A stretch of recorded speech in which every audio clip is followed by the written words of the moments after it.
Hello friends, welcome to our channel. आज मैं आपको बहुत ही आसान तरीके से समर के लिए कंफर्टेबल प्लाजो पैंट बनाना बताऊंगी। तो प्लाजो बनाने के लिए मैंने 2 मीटर रेयॉन फैब्रिक लिया है। तो सबसे पहले हम फैब्रिक को ओपन करके इसे फोल्ड करेंगे।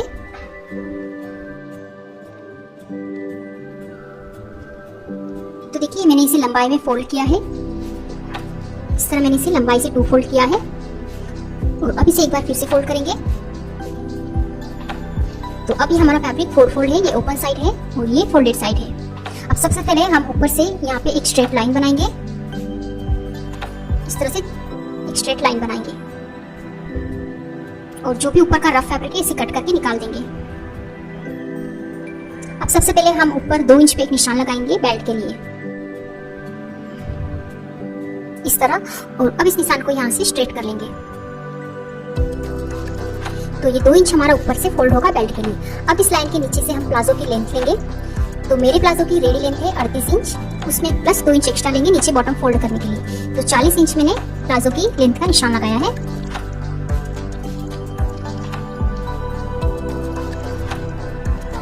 और अब यहाँ से भी एक स्ट्रेट लाइन बना लेंगे इस तरह से और नीचे वाले एक्स्ट्रा फैब्रिक को कट कर लेंगे। अब हम यहाँ पे कमर की मार्किंग करेंगे। तो यहाँ पे हमें हिप का मेजरमेंट लेना है। जो भी हमारा हिप साइज हो उसका चौथा भाग प्लस उसमें 2 इंच एक्स्ट्रा लूजिंग लेनी है। हिप है इसके 40 का चौथा भाग होगा 10 प्लस उसमें 2 इंच की लूजिंग। तो 12 इंच में हमने यहाँ पे हिप का निशान लगाया। यहाँ से आसन की लंबाई लेंगे। तो यहाँ भी हमें हिप का चौथा भाग प्लस 2 इंच लूजिंग लेना है। तो आसन की लंबाई भी लूंगी मैं 12 इंच इस तरह। और अब इन दोनों निशान को ज्वाइन करते हुए एक स्ट्रेट लाइन बनाएंगे और यहाँ से भी इसे स्ट्रेट कर लेंगे। अब यहाँ से आगे की तरफ 2 इंच बढ़ाएंगे। तो ये देखिए, यहाँ से ये पूरा 2 इंच आ रहा है। और अब सेंटर में एक लाइन बना के इस तरह आसन का शेप ड्रॉ करेंगे। और अब हम यहाँ से इसे मेजर करेंगे। तो ये आ रहा है 14 इंच। तो 14 इंच में इसकी बॉटम लूंगी। अगर आपको बॉटम कम या ज्यादा रखनी है तो आप इसमें 1 या 1.5 इंच घटा या बढ़ा सकते हैं। ये मैं स्ट्रेट प्लाजो बना रही हूँ तो बॉटम भी मैं इसकी 14 ही ले रही हूँ। अब इस वाले निशान को नीचे बॉटम वाले निशान से मिलाएंगे। तो इस तरह देखिए, शेपर से दोनों निशान को मिला रही हूँ। अगर आपके पास इस तरह का शेपर नहीं है तो आप स्ट्रेट स्केल का भी यूज कर सकते हैं। अब इसी मार्किंग पे इसकी कटिंग कर लेंगे।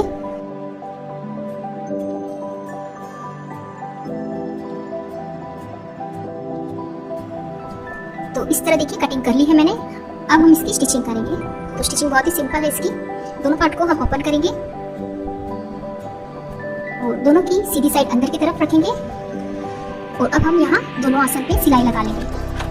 सेम इसी तरह दूसरी साइड भी सिलाई लगा लेंगे। तो ये देखिए, दोनों साइड आसन ज्वाइन कर ली है मैंने। अब इस सेंटर से पकड़ के इस तरह ओपन करेंगे। तो अब दोनों आसन को सेंटर से मिलाते हुए यहाँ अंदर की तरफ सिलाई लगा लेंगे पूरे इनर लेग में। और बॉटम से भी इसे डबल फोल्ड कर लेंगे।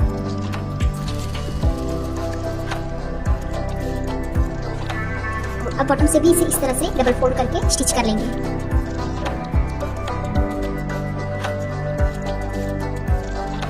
देखिए, इस तरह हमें दोनों साइड बॉटम फोल्ड कर लेनी है। अब इसका बेल्ट फोल्ड करेंगे। तो ऊपर से आधा इंच फोल्ड करके मैंने यहाँ सिलाई लगा ली है।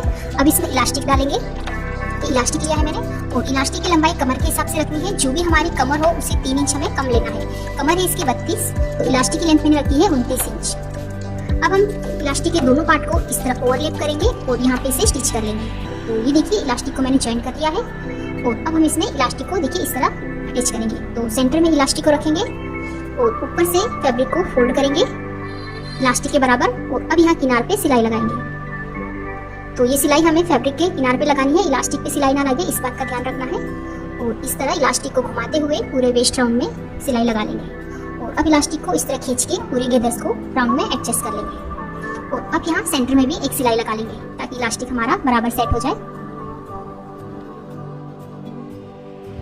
देखिए, इस तरह से ये इलास्टिक हमारा अटैच हो गया है और ये प्लाजो भी बनके रेडी हो गई है।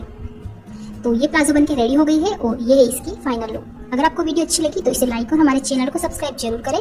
Thank you for watching.